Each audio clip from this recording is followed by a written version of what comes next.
Seigneur Jésus, merci Papa pour ce message. Merci d'éclairer ton peuple, Seigneur. Merci de nous donner à exercer le discernement, Seigneur. Merci Papa pour tes enfants, ton Église.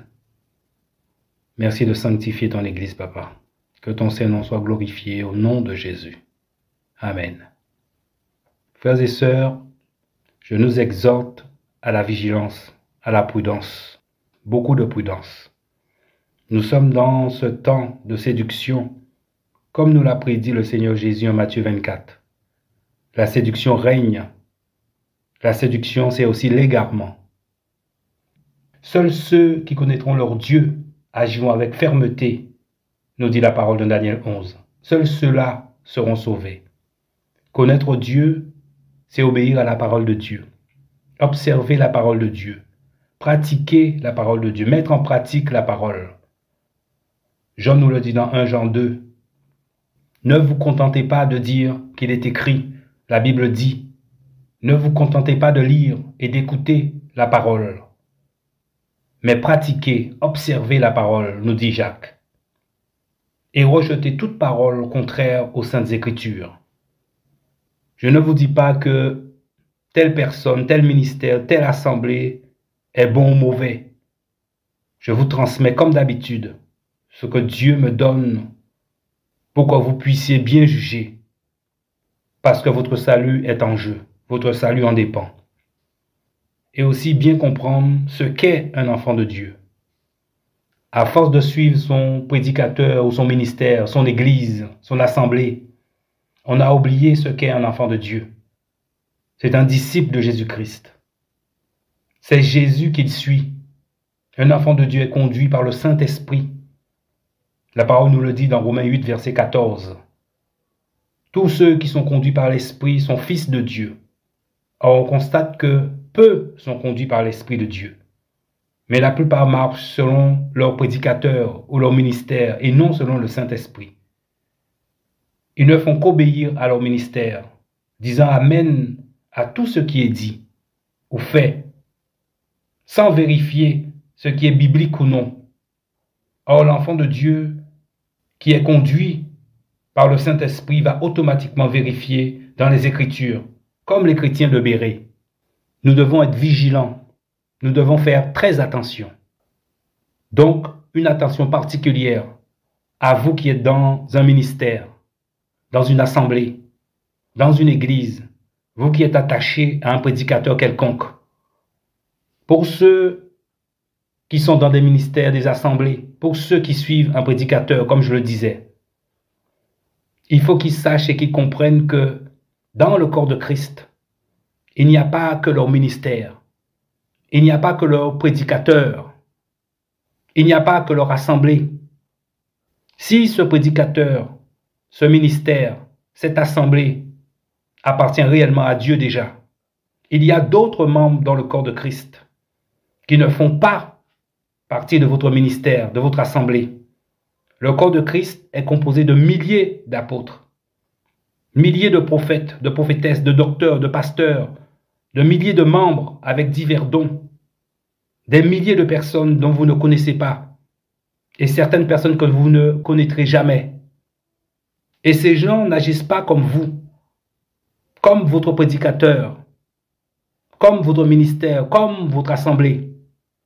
Donc, il ne faut pas vous contenter d'écouter seulement votre ministère, votre prédicateur, votre conducteur. C'est une erreur. Vous serez surpris le jour du jugement. Mais là, il sera trop tard. Comprenez que la connaissance de Dieu est donnée à toute l'Église, au corps de Christ, dans son entièreté. Donc, votre ministère, votre assemblée n'est pas l'Église de Jésus-Christ. Votre ministère, votre assemblée n'est pas le corps de Christ. Votre prédicateur n'est pas l'unique membre du corps de Christ. Donc, Dieu ne donne pas toute la connaissance à un seul ministère, un seul prédicateur, un seul membre du corps. Si le corps était composé d'un seul membre, ce ne serait plus le corps. Donc, pour être sauvé, pour votre salut, Vous avez besoin de savoir ce qui se passe dans d'autres ministères. Ne soyons pas des hypocrites. Ne soyons pas des idolâtres, en se méfiant de tout, jusqu'au point de rejeter même les révélations écrites noir sur blanc dans la Bible. Parce que ces révélations ne viennent pas de votre prédicateur ou de votre ministère. Donc, soyons vigilants, mes amis, sur ce point. Comprenez aussi que Dieu nous a donné une façon de reconnaître le bon et le méchant. Il nous a dit que c'est à travers les fruits. Les fruits, ce ne sont pas les œuvres. Les fruits, ce n'est pas l'onction. Les fruits ne sont pas non plus les prédications. Que ce soit les bons ou les méchants, ils parlent tous de la sainteté. Ils parlent tous de la sanctification. Ils font tous des miracles, des prodiges. Donc, ils ont tous une onction pour faire ces choses.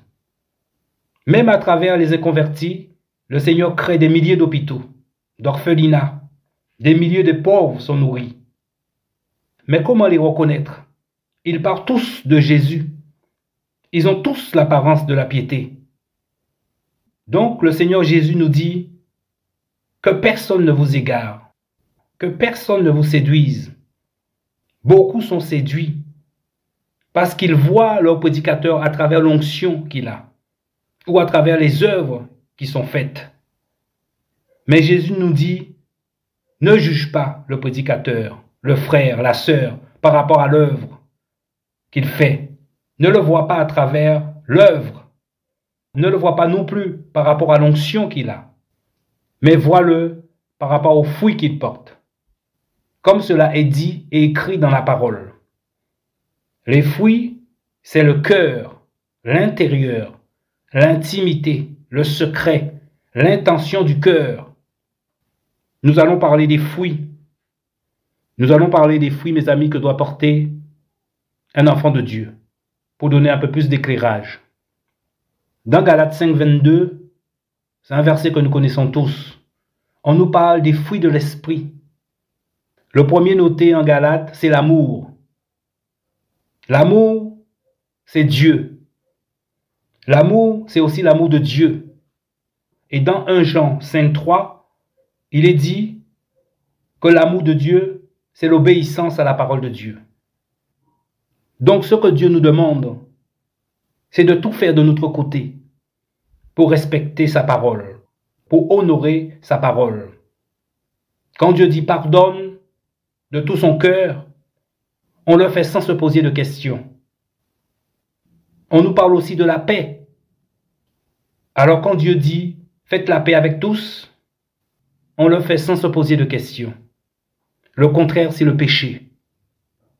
Il y a aussi le contrôle de soi. On nous parle du contrôle de soi.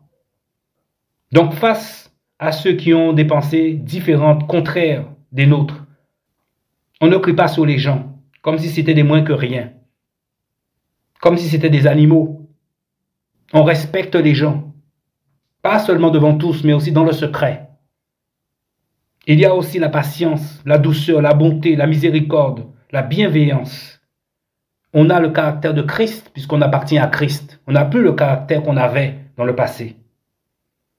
On a la compassion pour les âmes, comme Christ. On se met à la place des autres. Donc on ne blesse pas les autres, on ne blesse pas son prochain. Le Seigneur dit, tout ce que vous voulez qu'on fasse pour vous, faites-le aussi pour les autres.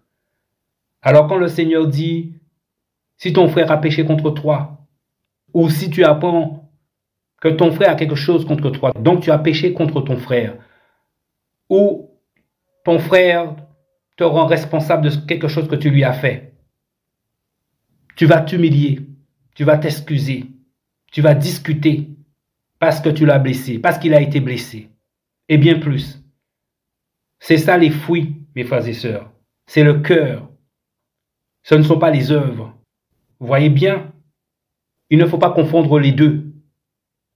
Les fruits sont différents des œuvres.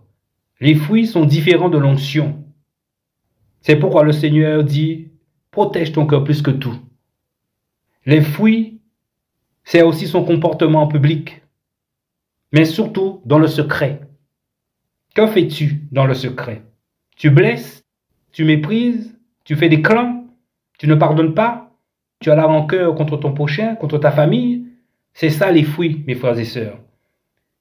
Les fruits viennent du cœur de l'homme. Et l'onction et les œuvres, c'est Dieu. C'est Dieu qui agit en nous. Maintenant, mes frères et sœurs, nous allons parler un peu de l'onction. Concernant l'onction, vous qui voyez le prédicateur, le frère, la sœur à travers l'onction, faites attention, parce que vous êtes déjà séduits. Vous pouvez regarder la vidéo témoignage intitulée « Je croyais que j'étais sauvé ». Ce bien-aimé qui témoigne de ça, il était possédé avec des dons. Et si quelqu'un comme ça vous impose les mains, il vous transmet ses démons. En Matthieu 24, le Seigneur le dit.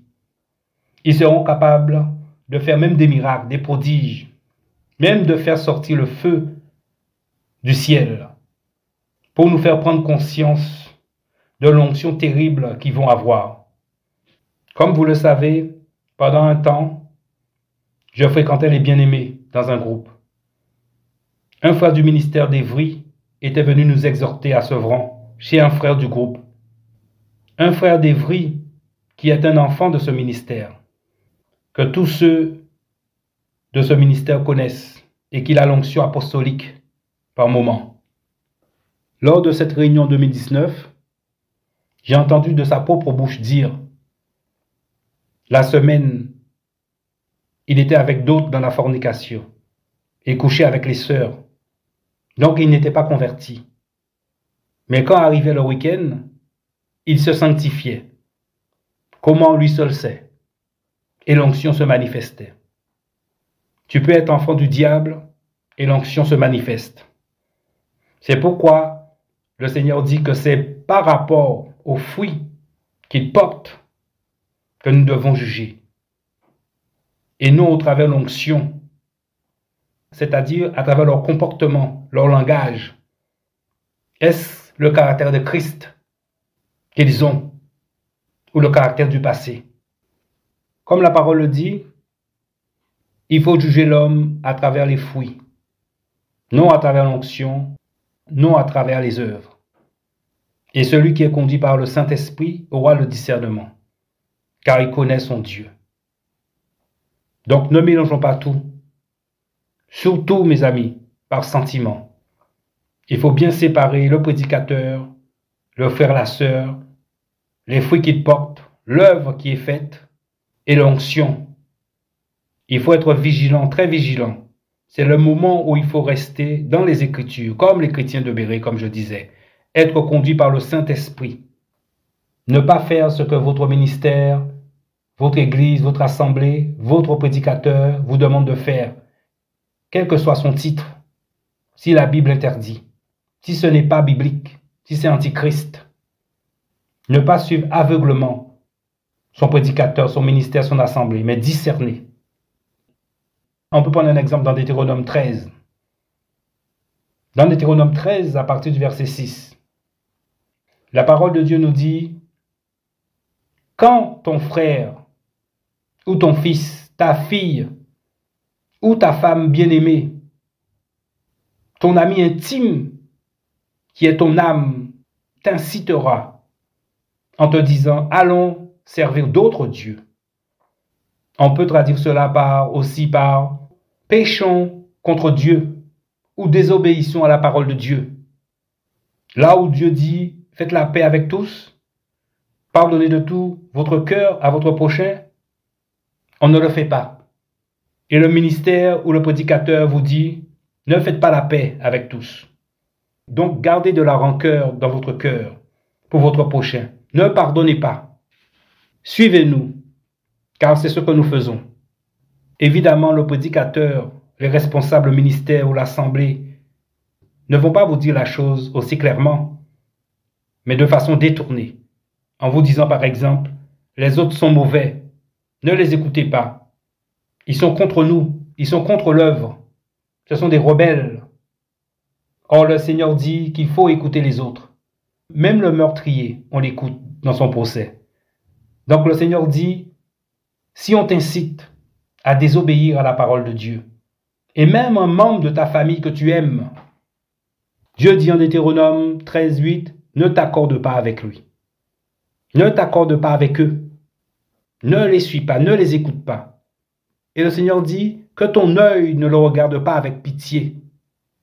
Donc pas de sentiment. C'est-à-dire ne cherche pas d'excuses, d'arguments pour expliquer leur action. Car devant Dieu, il n'y aura aucune excuse. Car Dieu ne juge pas selon l'apparence. Il ne va pas regarder le nombre d'églises que tu as mises en place, le nombre d'hôpitaux que tu as établis, le nombre d'orphelinats que tu as créés. Il ne va pas regarder que tu as donné à manger à tous les pauvres de la terre. Non, mais seulement si tu as obéi à sa parole ou non. Car en réalité, c'est lui qui fait toutes ces choses à travers nous. Et donc c'est pourquoi il dit que tu sois le premier à le lapider pour cela. Le premier à lapider un membre de ta famille que tu aimes, qui compte pour toi, s'il t'incite à désobéir à la parole de Dieu. Pourquoi? Parce qu'il a cherché à t'éloigner de Yahweh ton Dieu. C'était juste un petit résumé. Vous pouvez lire Deutéronome 13. Alors aucun argument, aucun prétexte, aucun sentiment ne peut expliquer la désobéissance à la parole de Dieu. C'est ce que nous dit le Seigneur. Aux yeux du Seigneur, l'obéissance à sa parole est la première chose. Mon frère, ma sœur, il faut sortir du système. Si vous voyez qu'un ministère, une assemblée, un prédicateur a établi un système où il y a manifestement de l'injustice, cela signifie que Dieu n'est pas dans ce système. Ça ne vient pas de Dieu, car notre Dieu est juste. Toute injustice est un péché, nous dit Jean en 1 Jean.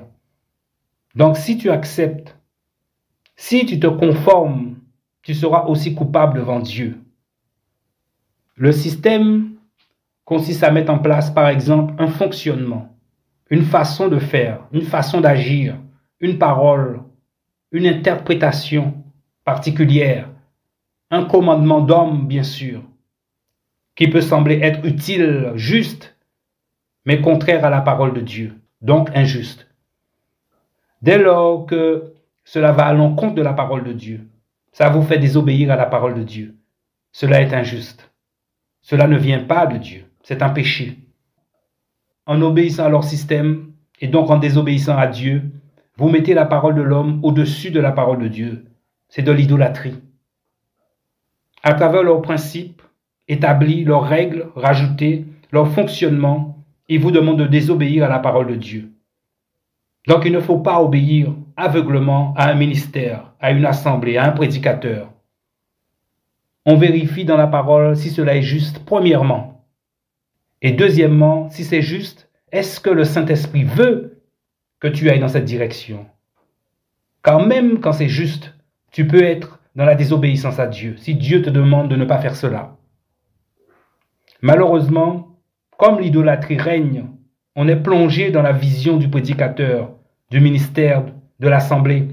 On voit le prédicateur à travers les œuvres, à travers l'onction qu'il a. Et on va excuser ses écarts. On va chercher des arguments pour expliquer sa désobéissance à la parole de Dieu. Au lieu de condamner tel ou tel comportement non conforme à la parole, on va fermer les yeux. Ainsi, on ne dénonce plus les œuvres des ténèbres, comme nous le demande la parole, mais on y prend part et on devient complice et donc coupable devant Dieu. Prenons encore cet exemple, mes amis. Dans Hébreux 12, 14, la parole nous dit « Recherchez la paix avec tous ». Donc Dieu te dit « Tu dois être en paix avec tout le monde. Tu dois t'efforcer pour faire la paix avec tous. » Même si la personne ne veut pas faire la paix avec toi. Mais toi, enfant de Dieu, Dieu te demande de faire la paix avec tous. Donc de ton côté, tu as essayé de tout ton cœur de faire la paix. Et cela nous est confirmé dans les évangiles quand le Seigneur nous dit « Si ton frère a péché contre toi, va le voir. » Aussi, en venant apporter ton offrande, tu t'es souvenu que ton frère a quelque chose contre toi. Donc, c'est-à-dire c'est toi qui as péché contre lui. En tout cas, selon ton frère, va le voir. Et quelle que soit la situation, le Seigneur te demande toujours d'aller discuter, écouter, dans le but de faire la paix, pour qu'il n'y ait pas de rancœur, d'amertume dans ton cœur, de la haine. Si tu as ces choses dans ton cœur, cela veut dire que ce n'est pas Dieu qui règne dans ton cœur. Donc si une personne te demande de faire la paix, Dieu te demande d'aller le voir pour discuter. C'est ce que nous demande la parole de Dieu. Il ne faut pas s'opposer à la parole de Dieu. En agissant ainsi, tu t'opposes à Dieu. C'est un péché. C'est ce qu'on appelle l'iniquité. On sait ce que dit la parole, mais on ne l'applique pas. Donc on viole la parole de Dieu. On méprise la parole de Dieu. Donc on méprise Dieu. C'est pour cela que Dieu dit qu'il ne juge pas selon l'apparence. Peu importe ta vie sur cette terre, riche, pauvre, tu as souffert, tu as eu une vie difficile, comme Lazare, et l'homme riche, aucune excuse ne sera tolérée. Le Seigneur regardera seulement si tu as obéi à sa parole ou non. C'est tout. Donc quand Dieu dit « fais la paix avec tous », c'est un ordre du Seigneur. C'est un ordre que Dieu donne. C'est la loi du Seigneur. Tu dois t'efforcer de faire la paix. Si ton prochain ne veut pas, tu es libre vis-à-vis de la parole.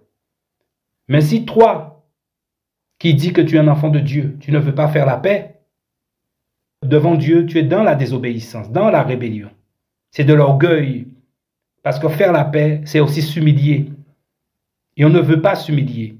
Parce que Satan a mis dans nos cœurs que s'humilier, c'est se rabaisser.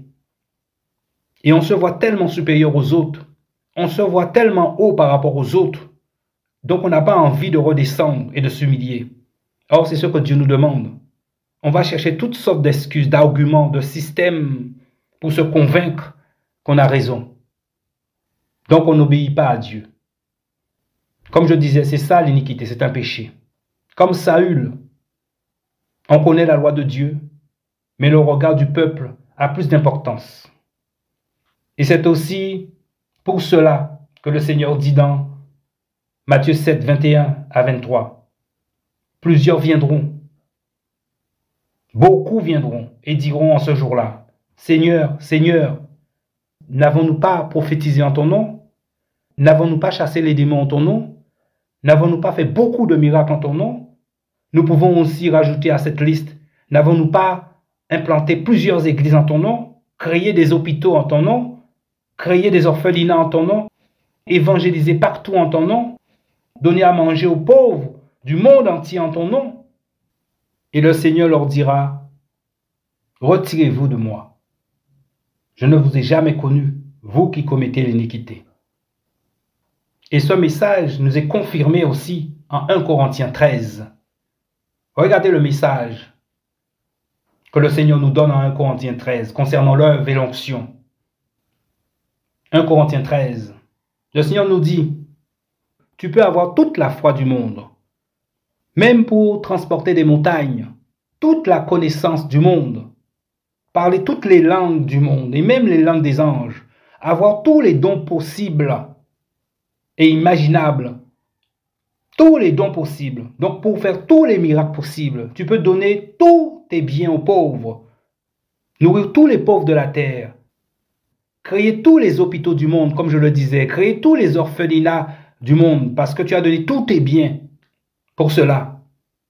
Mais si tu n'as pas l'amour ou la charité qui est traduite dans certaines Bibles, toutes ces choses que tu as acquises, qui t'ont permis de faire du bien à toute la terre entière, ne te serviront à rien si tu n'as pas l'amour. Toutes ces choses ne te serviront à rien non plus le jour du jugement. Parce que pour Dieu, tu es vide, parce que tu n'as pas l'amour. Malgré tous tes sacrifices, si tu es rebelle à la parole de Dieu, tu seras rejeté. Or, l'amour ou la charité, c'est Dieu. L'amour vient de Dieu. L'amour, c'est le respect du sacrifice de Jésus-Christ. L'amour, c'est aimer Dieu. L'amour, c'est aimer la parole de Dieu. L'amour, c'est aussi l'obéissance à la parole de Dieu. Malgré tous tes sacrifices, si tu es rebelle à la parole de Dieu, tu seras rejeté. Comme Saül, peu importe les miracles, les prodiges, tes exploits, comme la parole le dit dans 1 Samuel 15, verset 22. L'obéissance vaut mieux que les sacrifices. Donc Dieu va te rejeter parce que tu commets l'iniquité. Retirez-vous de moi, je ne vous ai jamais connu, vous qui commettez l'iniquité. Or l'iniquité est un péché. C'est la violation de la parole de Dieu, le mépris de la parole de Dieu, comme a fait Saül dans Samuel. Et donc Dieu l'a rejeté. Et donc en résumé, mes frères et sœurs, premièrement, l'enfant de Dieu est conduit par le Saint-Esprit, non par un prédicateur, tel qu'il soit, quelle que soit sa fonction, son titre, non par une assemblée, non par un ministère. C'est le Saint-Esprit qui nous donne le discernement, qui nous dit qui est qui. Deuxièmement, il ne faut pas avoir les yeux fixés seulement sur son assemblée, le ministère dont nous faisons partie, le prédicateur qu'on aime bien écouter. Tu as besoin de recevoir des révélations venant aussi d'autres membres du corps de Christ et qui ne font pas partie de ton Église. Ton Église n'est pas le corps de Christ. Dieu donne des révélations à d'autres membres de son corps que tu dois connaître pour ton salut. Troisièmement, le Seigneur nous demande de prendre garde.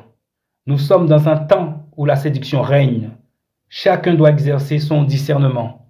Le discernement est donné par le Saint-Esprit et par la conduite par l'Esprit. On ne suit pas aveuglement un homme, une assemblée, un ministère, mais la parole de Dieu, comme les chrétiens de Bérée. On doit rejeter tout comportement, toute attitude qui n'est pas conforme à la parole de Dieu. Le Seigneur nous dit qu'il ne faut pas juger un homme, un prédicateur, un frère, une sœur, un dirigeant à travers l'onction, à travers les œuvres, mais à travers les fruits qu'il porte. C'est-à-dire le cœur, son comportement vis-à-vis des autres, la langue, etc. Bien séparer l'homme, l'œuvre et l'onction. Ne pas tout mélanger. Ne pas voir l'homme à travers l'onction. Ne pas voir l'homme à travers les œuvres. Mais discerner, juger, examiner. Alors mes frères et sœurs, c'était ça. J'ai parlé de beaucoup de choses. Que le Seigneur vous aide à comprendre. Que le Seigneur nous aide. Que le Seigneur vous bénisse au nom de Jésus.